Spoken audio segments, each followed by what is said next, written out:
Welcome friends on a detailed video on effervescent preparations. In this video we will be covering effervescent tablets, effervescent granules and effervescent powders. These formulations are basically designed to dissolve in water and release carbon dioxide.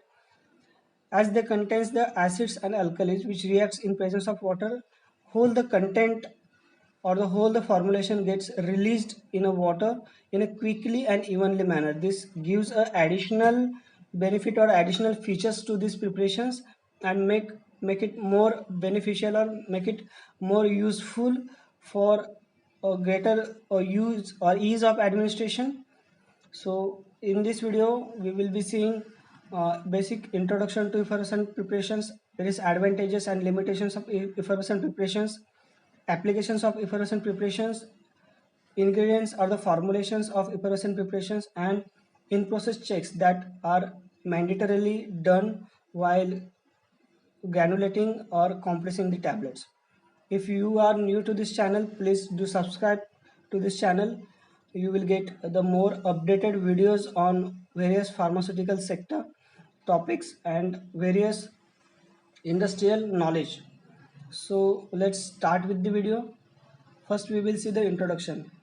As I told you, these preparations are containing the acids and alkalis. Acids are mainly a tartaric acid and the citric acid, and alkali are metal carbonates. They are like sodium or other metal carbonates which are a part of formulation. When they come in the water or in presence of water, they react together and quickly broken apart by internal liberation of carbon dioxide.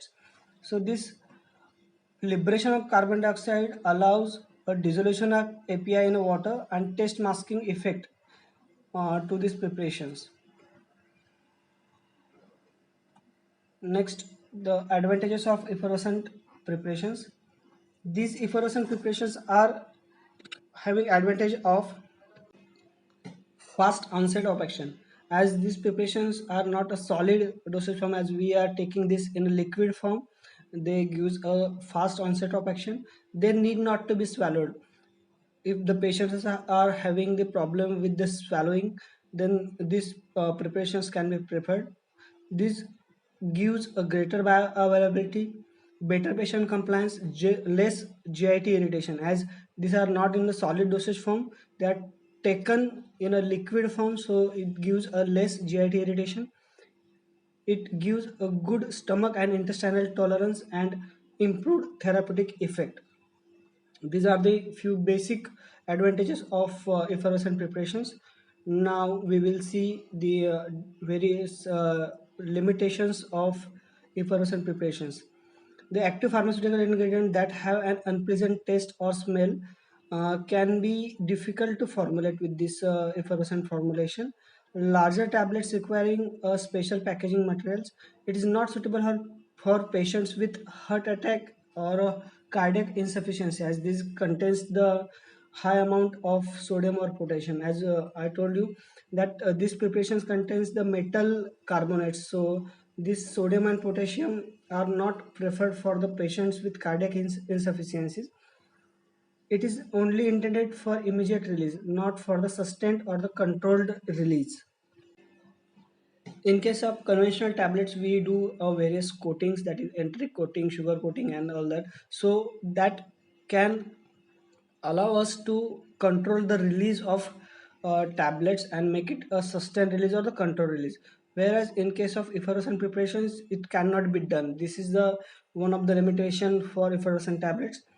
It is an expensive product compared to the conventional tablets, as this contains some material like tartaric acid or the citric acid. These ingredients make this formulation quite expensive or quite costly. So these are the few disadvantages or the limitations of effervescent tablets. Now we will see the applications of effervescent tablets. These preparations are basically used to treat the acidity and analgesic effect, and few vitamin C preparations are coming with the effervescent formulations. So in case of acidity, antacids are used for effervescent preparations like magnesium hydroxide, magnesium carbonate, magnesium trisilicate, aluminum hydroxide gel, and sodium bicarbonate. Antacids are medicines that counteract or neutralize the acid in your stomach and relieve indigestion and heartburn. Whereas in case of analgesic effect, analgesic APIs like paracetamol, ibuprofen, diclofenac, aspirin are incorporated in the formulation, and uh, they are designed to give the analgesic effect. Analgesic is a drug that selectively relieves the pain by acting in CNS or a peripheral pain mechanism without significantly altering consciousness. Next, we will see the formulation of effervescent preparations. This formulation basically contains binders, that is a povidone most commonly used. Then next one is acid component, base component, and the lubricants. In the acid component, citric acid and tartaric acid are basically used or the most preferred one. Next is a base component, that is a bicarbonates. Uh, Mostly sodium bicarbonate is used, and the lubricants that are a part of the formulation for effervescent preparations. Next, we will see the evaluation of in-process checks that are mandatorily done during processing of effervescent preparations. Evaluation of granules is one of the important part of manufacturing of effervescent preparations. In the effervescent preparation granules, we check a bulk density, tap density, angle of repose, compressibility index, and Hausner's ratio. The bulk density is the density means it is defined as a mass of a powder divided by the bulk volume. It depends on the particle size distribution, particle shape, and tendency of particle to adhere to each other. It is calculated with the formula, that is weight of granules divided by volume of packing. And next one is the tap density. Tap density is after measuring the bulk density, the same measuring cylinder was set into tap density apparatus, and the tapping was done for 500 times with the speed of 300 taps per minute. Tap density is calculated with the formula weight of granules divided by tap volume. Next in process checks for granules is angle of repose. It is defined as an angle possible between the surface of a pile of the powder and the horizontal plane. One more important in-process checks is compressibility index. The percent of compressibility is determined by Carr's compressibility index. And one of the important in-process checks is Hausner's ratio. It is also known as packing factor, and the ratio of tap density upon the bulk density is called as Hausner's ratio. Now we will see the next part, that is evaluation of compressed tablets with the effervescent formulation. Along with the normally used in-process checks for the tablets, we do some additional in-process checks for effervescent tablets.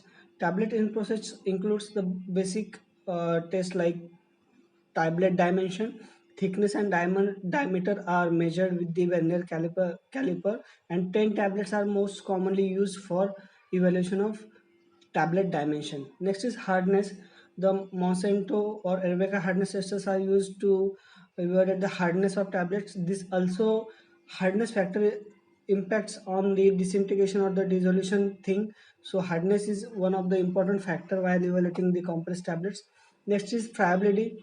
In the friability, we check the how prone that tablets are to get friable or to release the particles or the to deform its shape.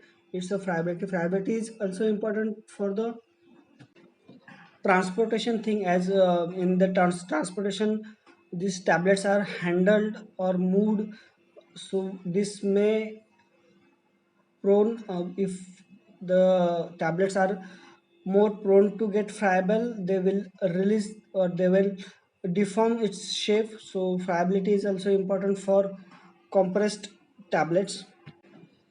Next is weight variation. 20 tablets were selected randomly from the compressed tablets. These are then weighed individually and average weight is calculated. Then deviation of each tablet from average weight is calculated and percent deviation is computed.